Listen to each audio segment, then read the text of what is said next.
maa ngi lay nuyu bu baax madame Touré di nuyu Mantou Boub ak les deux Fatima yi nga xamante ñu ngi nuyu ak ñun. C'est un grand plaisir franchement di ñëwaat di partager ak yéen seen émission Subatel. C'est pas la première. C'est la énième. Je suis partie de la famille.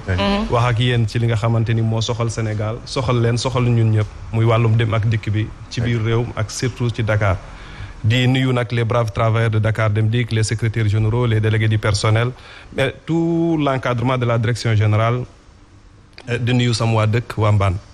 déjà mi ngi noonu ñoo ngi lay ziar bu baax a baax di leen ziar ñoom itam te itam di la jox sa wàccuwaay bu baax Aïcha Pa Mantamboub. Alors sans perdre de temps dañuy dem ci éphéméride yi daal di fàttali sans oublier qu'aujourd'hui foofu tey la Kazu Rajab màggalu Sëñ Fallou Mbacké Falilou Mouhamadou Fadel macha allah moom mi nga xamante ni moom moo njëkk samp jumaa ji yeggali ko kon nag jumaa bi baax bi ca Touba ba képp ku am yaakaar rek te nga tegu ci yoonu mouridisme da ngay dem foofu ñaan yàlla du dëgg. waaw duñ koy waxee juróom-ñaari Sëñ Fallu li doy na musilaay ak. maa la ko wax macha allah. moo tax mag yu baax yi ku leen nangul rek yàlla nangul la. wallaahi borom na am mu am. waaw kookoy Sëñ kon nag tawaslu nañ ci barke juróom-ñaareelu Sëñ Fallu yàlla nañu doxal ak jaam te jaam sax Sénégal. allahumma amiin yàlla bàyyi mag mu si Touré. waaw kay doo leen wax amiin yéen.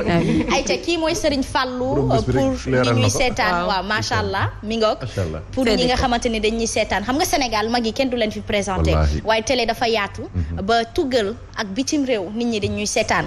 te bu ñuy seetaanee dafay baax ñu xam mag yu baax yi nga xamante ni moom la Sénégal imbi. ba tax ne ñun chance dañuy am chance bu ñu war a def mérite. ndax boo demee ba ne rek borom amal mu am. te yàlla nee na sama kun gi maa ko moom. kon ku ko yàlla bokkal rek. macha allah liggéeyal nga yàlla lu mu gërëm. du dëgg kii moo la xaritu sama maam di Maolana Cheikh al Islam. moo tax seen bés yi jege yoo ma leen di fàttali ni itam. fële ca Nigéria gàmmu gi ce sera jeudi. gis ngeen ni lundi ak altine ak alxamis nu mu baaxee ci l'islam. ñaari ñooñu seen ànd mag yi dañoo baax. te dañoo dégg jatub yàlla. moo tax yal na yàlla may ñu ko. ñoo nekkoon ay wëllëri sax ñoom ñaar nekkoon nañu wëllëri boo xam ne franchement parler yàlla nañu yàlla fayal suñu mag ñi ndaxte soo xoolee tey Sénégal su demee ba toll ci benn position bi ñoom nañ ci joué benn rôle bu am solo kon tey jile Kazu Rajab bu ñuy màggal en tout cas waaw xel yi xol yëpp ñoo nga ci diwaanu Touba. xëy na tey Subatel moo ñu tënk rek. tënk nañu moom. waaw Subatel nañu tënk rek. tënkaale nag maam Sidi ndax xam naa ne tey nag am na lu ko métti lool. waaye nag comme liggéey bi tamit ci jaamu yàlla la bokk. nañu gën a taaxirlu ci leeru borom ko tedd ki rek muy Sëñ Fallu rek mu gën a yokk affaire yi. incha allah macha allah Mbaye sa ko doon wax mu ne kenn ku ci nekk fa la yàlla dëj. foofu ngay liggéeyee yàlla. moo tax nag maam Sidi Diop yow yaa ngi Kazu Rajab de. bul ko xeeb benn yoon. ndax Serigne Fallou moom waxoon na ko sax bu leen dund leen li nga xamante ni moom moo di njëriñu jëmm ji. njëriñu jëmm ji mooy di lii tay di ni bu fi tooguloon photo Serigne Fallou bi du feeñ. waaw moo tax nag benn question rek ban daara nga jaar. man daara yaa Ndeye Maguette. macha allah. mi ngi noonu yaa Ndeye Maguette mi ngi jàngee mi ngi mottali ko jàngee si Maolana Cheikh Ibrahima Fall. Chérif àndoo la woon ci Mame Baye Niass moom moo sanc Kossy. boo déggee ñu naan gàmmu Kossy dañuy dem Kossy. foofu la kon nag kooku tamit nekk wàllu yàlla bu mag. yaa Seyda boobu de moom ñoo ngi koy. yaa Seyda Asma Hadija. gis nga da ngeen ma bëgg a muurloo di ma bàyyi la ay greffage yu baax yi maa bañ maa lànk. kenn ku ci nekk ci li nga toll ngay liggéeyal yàlla baax na femme baax. nga ni c'est bien de c'est très bien merci. sama yaay ji yal na yàlla lafal ko cat li mu bëgg ci faydu bi yal na ko liggéey ak sagoom. amiin yaa rabbi tey nag bésub Sëñ Fallou la. dañuy faral di wax naan aajo bu fajowul rek dafa fekk ne Sëñ Fallou ba Sëñ Babacar Si yëguñu ko. ndax ñoo gaaw ci seen i ay taalibe. gaaw ci seen i ay soppe. tarixa yëpp benn la nag. waaye ku nekk ak yàlla fa mu lay boole. man dama di taalibe Serigne Babacar Sy. waaye bu bëgg Serigne Fallou. te it ñoom ñaar ñu tolloo jamono. waaye Sëñ Fallou mi macha allah maam la woon fële ci biir Touba. bokk it tamit ci foog mooy ñaareelu xalifu Serigne Touba. après Sëñ Moustapha. buñ juumulee même si yàggul. waaye moom mu ñëw rek macha allah comme ni nga ko waxee jàkk ji. te buñ ne Lamp Fall Baba Mouridina booy dugg gis ko booy génn gis ko moo ko njëkk wax ne ko. fa nga ajoon suñu baay. yaa ko wane la yow it kuy dugg Touba da lay gis kuy génn da lay gis. donc macha allah yal nañu yàlla tas ci barkeem.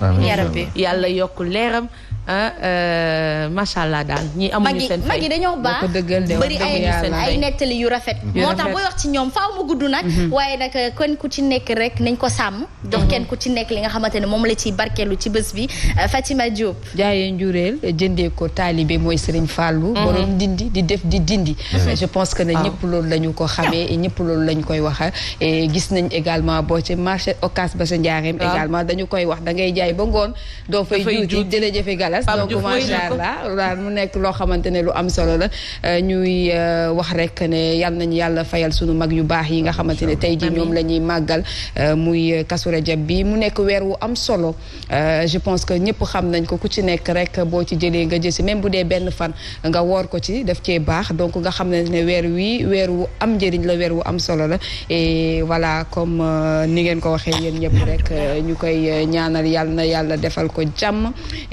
defal ko mboolem julli ci réew mi nga xamante ne moom la ñu nekk ci barke kii ñuy màggal tey jii di Serigne Fallou Mbacké. Monsieur Fall kii mooy Serigne Fallou. waaw mooy Serigne Fallou wax dëgg yàlla ku tedd kii nga xamante ni moom Sénégal ñëpp war nañ ko di waxtaanee. te ñii ñooy yooyu royukaay franchement nit ñi di leen war a gën di waxtaan si ñoom surtout ñun jeunesse yi ñu gën leen xam. comme que yàlla dogalul ñu fekkee seeni jamono. dafay baax taarix yu mel nii wala bis yu mel ni màggal gi wax dëgg yàlla ñuy waxtaanee seeni jaloor li nga xamante def nañ ko ci diine ci l'islam ak si Sénégal. parce que bu nekkul woon ñoom wax dëgg yàlla je pense que ni Sénégal du mel ni tey en tout cas di leen ñaanal yàlla nu yàlla taas si seen i barke.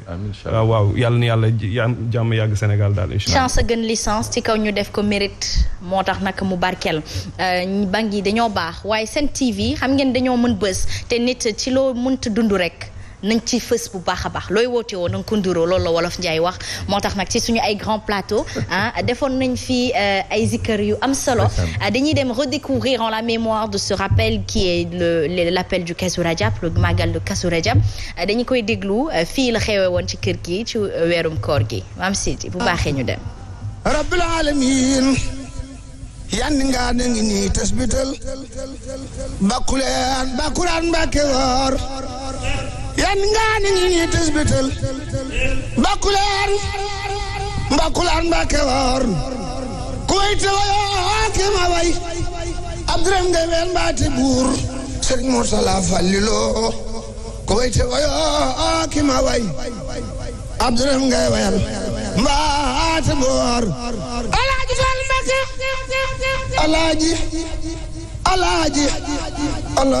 Alaaji Fall Mbàkke may na ma ci ay yéreem maa ngi sol bala ma ca ngay doon loo na ab sabadoor moom la maam Cerno Ibra Faati daan barkeeloo ngir ka xam sol na mbubbum Basiir Alaaji Fall Mbàkke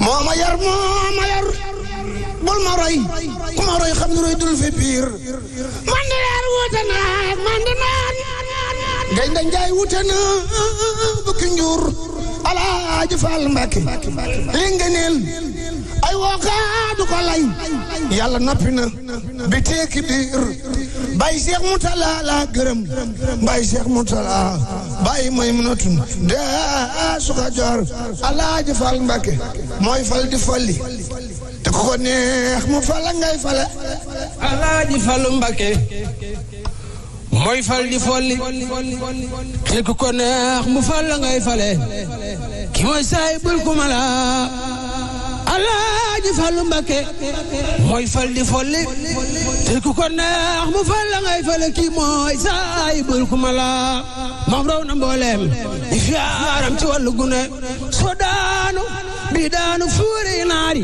laajte na la Alaaji Fallu Mbàkke laajte na la Alaaji Fallu Mbàkke fuuri naari laajte na la Alaaji Fallu Mbàkke fuuri naari laajte na la Alaaji Fallu Mbàkke maamam sirif la sirifun bur sirifun sirifun bur sirifun sirifun bur sirifun sirifun sirifun tuma jublu la Alaaji Fallu Mbàkke du xotti saatir te saakaar du ko laaj ku laaj may la nga géejël Sëriñ Fallu Mbàkke xam nañu la ana Muhammadu naan Muxtaaru maa la ko way ana Muxtaar maa la ko way ana Muhammadu naan Muxtaaru maa la ko way yow Seex Naal Fallu ngi ngi noonu neex na bëri na ak sa sàmm yal na yàlla wéral baat gi nii la te nii rek la sëñ Fallou rek doy na fàttaliku. éphéméride ya ca des yëpp laay tëbal fële bu ko defee ñu wëyal ci barki Sëriñ Fallou waa dëgg la kat. loolu ful la kat sëñ Fallou doy na fàttaliku.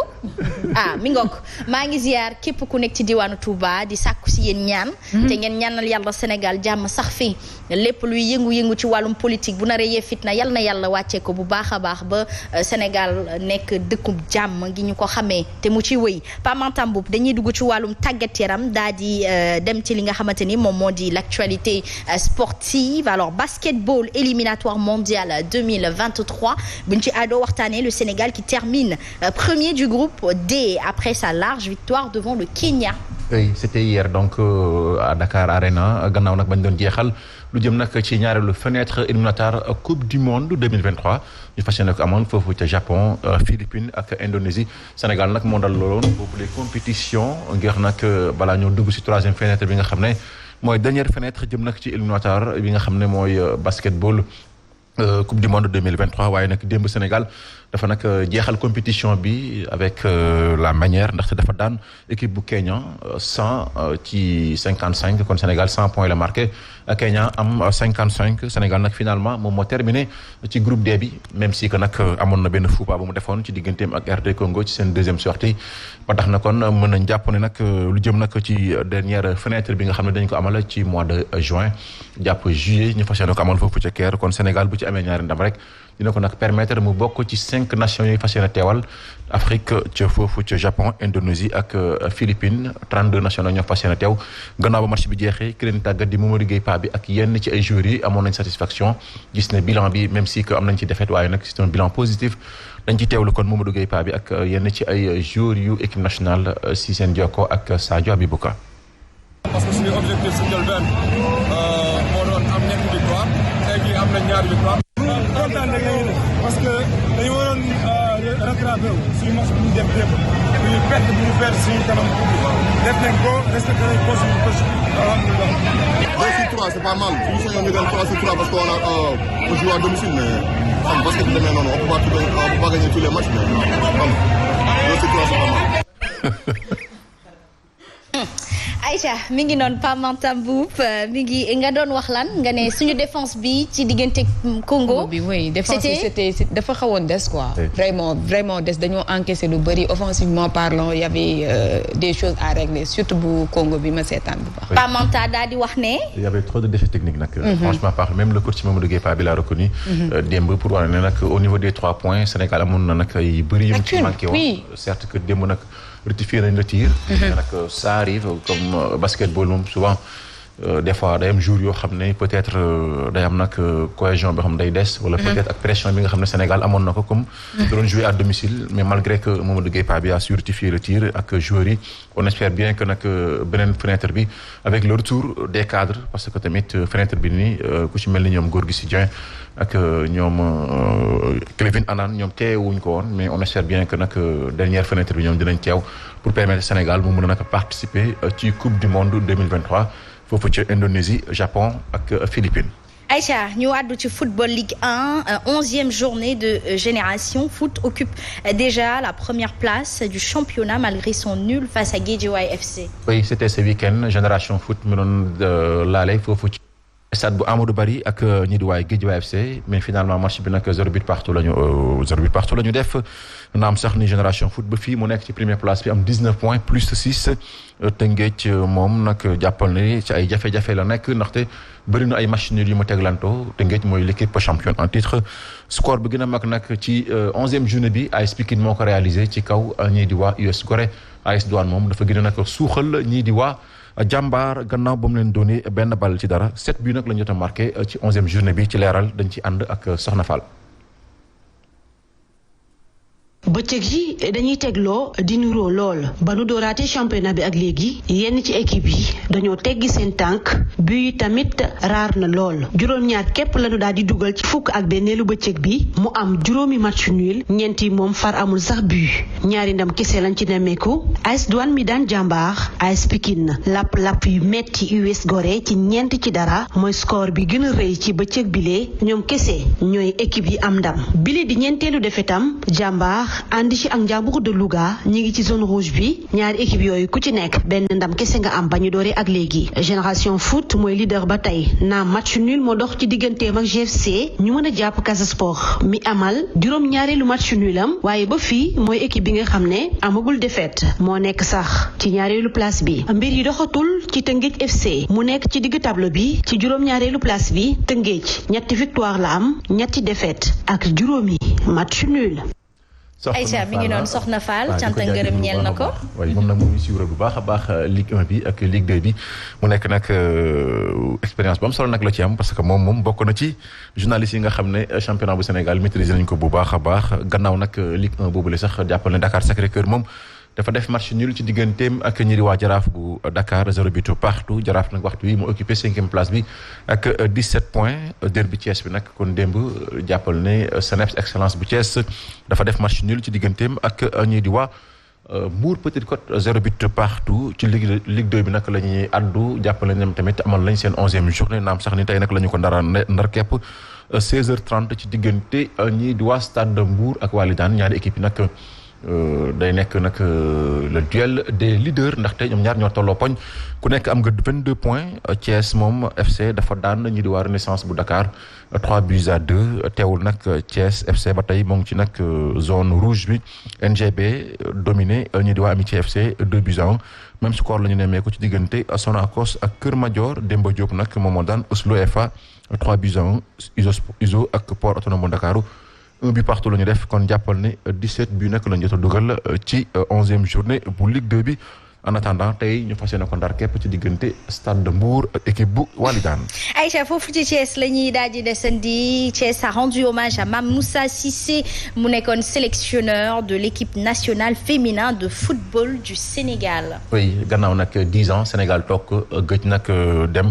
ci phase finale Coupe d'Afrique des Nations ñu jagleel ko jigéen ñi kon Mame Moussa Cissé moom nag moo réussir boobu la exploit di fàttali nag moom dafa dem foofu ci Guinée ca Mali autant pour moi defoon fa nag perdre fa benn bal ci dara waaye teewul Sénégal fii la daane woon Mali benn bal ci dara kon ci teg dóor yi la ñu mujjee Sénégal nag mujjee am ndam ci kaw nag ñii di waa Mali 3-1 tax na nag ba démb waa Thiès doon ko nag rendre hommage nag ci jéego bi nga xam ne def na ko ci football bu Sénégal jëm nag ci wàllum jigéen ñi muy xam ne nag kon liggéey bi des na ndax da koy wëyal ngir nag permettre Sénégal bu ñu demee kon foofu ca Maroc nit ki ci mois de juillet ñu mën nag am taxawaay gu am solo ñu teewlu Mame Moussa Cissé ak Mbaytal Xuma. xam ni Thiès yëpp yéene woon nañu ko tey boo gisee nii ko Thiès waaye taxawee mooy xam ni tey am nañu fierté ci seen doom am nañu fierté ci seen rak et je pense que aujourd'hui lii moom mënu ma fay damay ñaan rek waa Thiès yal na leen yàlla fay yal na leen yàlla suturaal accueil boobu nañu am aussi au niveau de l'aéroport avec le président de la fédération Ousmane Diaité et tout le peuple qui est venu nous soutenir lii dafa neex ci xol ñu ngi ñuy wax nag ni lii sas la si daf ñu wan ni fa ñu jëm dañ fa war a def liggéey man noonu laa ko jàppee tey parce que on a encore rien fait on va vers une compétition et on fera en sorte de faire une bonne représentation pour le Sénégal. Aïcha cant ngërëm ñel na ko mu nekk ay kàddu yu tamit yu rafet. Oui. Il faut croire au football féminin. Oui, et c'est important. Oui, c'est important en tout cas quoi qu'on puisse dire fédération bi nag moo ngi ci amal liggéey bu am solo ànd ci nag ak direction technique bi yëpp ndaxte soo xoolee depuis un certain temps Sénégal nag am na ay jéego yu rëy yoo xam ne def na ko ci wàllum jigéen ñi parce que dañ ko tàmbalee ci petite catégorie bi le plus souvent équipe bi fi nekkoon relève bi doon am problème mais on a constaté que nag dernièrement fédération bi investir na ci nag xaalis yu bëri parce que soo xoolee am na équipe U17 ak yeneen catégorie yi nga xam ne ñoo ngi koy nemmeeku de même que même tamit club sénégalais tamit ñu si bëri léegi ñoo ngi taxawal ay club yoo xam ne c'est des joueuses di jaajëfal bu baax a baax fédération bi ci par rapport ak loolu ñu liggéey boobu nga xam ne def nañ ko di jaajëfal tamit bu baax a baax suñu naataango bi di Tafa le philosophe moo ngi ñu suivre nag bu baax a baax. macha allah borom technique ak tactique. ak tactique ah oui moom may envoyé message sax pour ñu souhaiter ko bu baax a baax joyeux anniversaire. à Soumkari Camara ca Pointe Sarène en tout cas joyeux anniversaire à Soumkari Camara de la part de Tafa le philosophe. Tafa bu Aliou Cissé. Tafa bu Aliou Cissé. El Tactico ni ko Macky Sall di woowee. El Tactico mi ngi noonu man nag damay samp laaj bu ma kenn kii mooy borom anniversaire bi happy birthday ma chérie. ah mi ngi rafet macha allah. may mun a saw kii nag concert la quoi ca Diamniadio. saw pour le jiiri dundal wéral xéewal bu saawaan baawaan du loolu la. loolu la nit di ñaan yàlla de. macha allah loolu noonu la.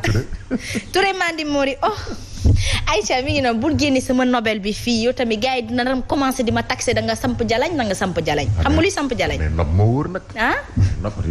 day fës trop nobaate daa wóor nag. day fës trop. raawul nga xam ne xoolal ñëpp lay bloqué yow nii ngay taxawee. waaw te muy dëgg. nii xam nga moom waa lu wax jeeg day fees këram. waaye dama ko bokk ak samay nawle Aïcha mi ngi noonu ginnaaw loolu nag man damay samp laaj bul détourner sama laaj ma ne frontières yi ñuy tëj diggante Sénégal ak Mali.